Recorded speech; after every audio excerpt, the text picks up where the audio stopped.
सालों पहले सुंदरपुर गांव के पास एक जंगल था। उस जंगल में एक पीपल का पेड़ था। उस पेड़ पर एक कौवा और एक तोता रहते थे। एक रोज तेज बारिश और आंधी चलने लगी। थोड़ी देर में जंगल में जो भी था सब उजड़ गया, मानो जंगल में अकाल पड़ गया। अगले दिन कौवा और तोते को खाने के लिए कुछ भी नहीं मिला। तभी तोते ने कौवे से कहा, हम इतने प्यार से इस जंगल में रहते हैं, अब हमारे लिए कुछ भी नहीं है।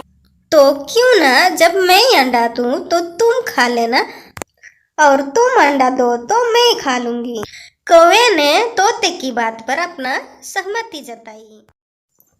संजोग से सबसे पहले कौवे ने अंडा दिया। तोते ने उसे खाकर अपना भूख मिटाई। फिर तोते ने अंडा दिया। कौवा जैसे तोते का अंडा खाने लगा तो तोते ने उसे खाने से रोक दिया।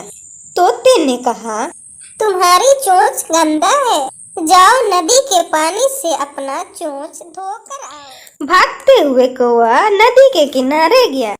उसने नदी से कहा, नदी तुम मुझे पानी दो, मैं अपनी चोंच धोकर तोते का अंडा खाऊंगी। नदी बोली, ठीक है, पानी के लिए एक बर्तन लेके आओ।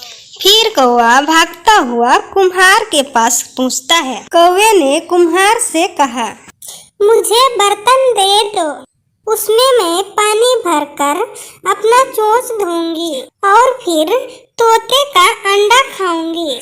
कुम्हार ने कहा, जाओ मिट्टी लेकर आओ, मैं तुम्हें बर्तन दे दूंगा। ये बात सुनते ही कौवा वहाँ से निकल जाता है और धरती माँ से कहता है, माँ मुझे मिट्टी दे दो, उसे मैं बर्तन बनवाऊंगा और उस बर्तन में पानी भरकर अपना चोंच धोऊंगा, फिर तोते का अंडा खाऊंगा। धरती माँ बोली, मैं मिट्टी दे दूंगी, पर तुम्हें खुरपी लानी होगी, उसी से खोद कर मिट्टी निकलेगा।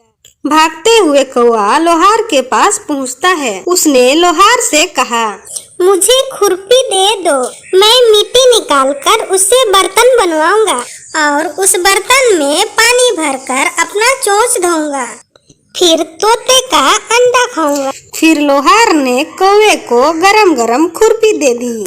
जैसे ही कौवा उस खुरपी को पकड़, उसका चोंच जल गया और कौवा मर गया।